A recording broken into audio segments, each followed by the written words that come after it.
Hey, it's Mike Kim here. Welcome to this new little setup. I'm going to try something new for the sake of those of you who are watching on YouTube. And I'm going to read today's episode from my phone here. So if you see me looking down, that's what's going on. All right. Today's episode or issue is called The Tabloidification of the Internet. Now, a few months ago, I put YouTube on my TV over there and started jotting down the headlines as I scrolled, not to study them, but to see what I had been mindlessly consuming without knowing it. So a couple of headlines that I saw: Navy SEAL reveals single most important truth to staying alive. To not be broke by 27, do this. Watch out, the world will end in 2027. Now, I stared at that list for a little while and finally muttered a WTF under my breath. There's literally no helpful information in any of those headlines. They tell you nothing about what you will really learn by clicking on it, who's teaching it, why it matters. They exist for one reason: to trigger a click. Now, at the risk of sounding like the old guy from back in yesteryear, I remember when headlines actually were supposed to say something. As a marketer, when I started out, especially as a direct response copywriter, I was taught to write headlines that had hooks. You wanted people to open the articles or open the email or whatnot. But at least back then, the readers and listeners of those pieces of content knew what the article was about. They gave you enough information to decide whether you wanted to click on it or not. It might be something like Navy SEAL shares 3 mindset principles for handling pressure. That would be a better article title, or at least back then. Value, at least in how ideas are shared and packaged nowadays, have been stripped out entirely. And we have left the library for the tabloid aisle. Now, I live on Main Street in my town. I love living on Main Street. I walk everywhere. I always joke with my friends, if you don't know where I am, it's likely I'm within a 2-block square radius of my apartment. One of my favorite places to work on Main Street is our local public library, and sadly, it's almost always empty. Social media, on the other hand, is the supermarket tabloid of our generation, and the proverbial tabloid aisle is always full. There's always a long line of people gawking and staring and mindlessly scrolling on this thing, right? Just on their device. Speaking of supermarkets, the food industry has spent the last century stripping flour of every trace of fiber, nutrition, then turning what was left into the basis of our cereals, our breads, our pasta. It's all processed, it's very palatable, it's addictive, and it's also really empty. And that reminds me a lot of content these days. All we've got is pure sugar, sensational, forgettable, engineered for one swallow or a click, and zero nutrition. And the thing is, that didn't happen by accident. It was engineered. People engineered this. Case in point, Buzzfeed many years ago created an entire staff discipline. They called these guys headline doctors, whose only job was to retitle their content for maximum clicks. Upworthy, another huge site at the time, rode pure headline optimization to 90 million monthly visitors by 2013, more than the New York Times. 90 million, even in today's world, is a lot of traffic. When Facebook changed its algorithm, by the way, they can change it, drop of a hat, to penalize deceptive headlines, Upworthy lost 3/4 of their audience. A couple years later, at the Guardian's Changing Media Summit in 2015, co-founder Peter Cockley, I hope I'm saying that name right, he took the stage and said, "Oh, we sort of unleashed a monster. Sorry about that. Sorry we kind of broke the internet last year." I don't know about you, that just ticks me off, right? Because this is the playbook. Strip mine resources, in this case, attention, collect millions on the back end of it, and when the damage is done, you float some sheepish apology that doesn't mean anything and you walk away rich. Just because this guy apologized did not mean the monster went away. The monster just moved on to every other platform, every feed, every thumbnail. It has become now the way content works. And of course, Facebook is no hero either. They've done a 180 and gone all in on deceptive headlines. I think about those years and how it's so different now, because back then, at least it was just headlines. But now social media is very visual in nature. So the words don't really carry the weight anymore. They don't have to do a lot of the heavy lifting. So much of it is done by a thumbnail or an image. We all know that age-old adage, a picture is worth 1,000 words, right? So there's so much that can be said in a photo or a thumbnail or a graphic So words as a result have downgraded from being descriptive to purely trigger-based. Watch this, do that. Words used to carry the freight. Now they're just along for the ride, which makes me sad as a copywriter, as a writer, as an author, as a person who loves good books. And I love great video too. I love great storytelling, but it's just sad to me. Now, again, some may say, Mike, you get an old man, get with the program. More clicks are better. Grab eyeballs, then let God sort them out, or let my sales funnel sort them out.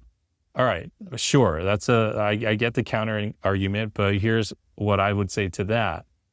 All of these views, they count the same. They don't really help you understand who you're reaching. YouTube doesn't weight the views on your video based on who's watching it. If some smart person, say astrophysicist Neil deGrasse Tyson, watches a video that you put out, you might be really flattered. You might be like, wow, this guy watched my stuff. That means a lot. But that click counts just as much as Biff from Back to the Future, the guy who peaked at 17 years old in your high school that hasn't really amounted to much. Now, I'm not raining on Biff or anything like that. Biffs are people too. But you got to decide who your stuff is for. Like, who do you really want to reach? The algorithm doesn't care. It just treats these people as the same exact thing, let alone bots that are all contributing to this. What this means at the end of the day is that the content that quote unquote wins in this world by the metrics of views and clicks have to, by definition, appeal to the broadest, lowest common denominator. And I'm not, again, referring just to a type of person. Okay, Biffs are people too, I get that. But also the lowest common denominator oftentimes of your reader or your viewer. They are usually at their most tired, most depleted state. They're strung out, they're doom scrolling on the couch, and they are too exhausted to read anything of nutritional value, anything nourishing. They just reach for the digital cereal box, and that's who the algorithm rewards. The algorithm rewards those kinds of creators. It is very frustrating. I get it. And bottom line, more clicks though is not better, right? What you probably want is the right person choosing to come back week after week, day after day, however often you publish, because they trust your voice, because you've become a regular part of their lives, like a column in a newspaper that you used to look forward to reading, or an issue of a magazine that you look forward to getting every single month. That is not a click. That is a relationship. They're two completely different things. They're built by two completely different strategies.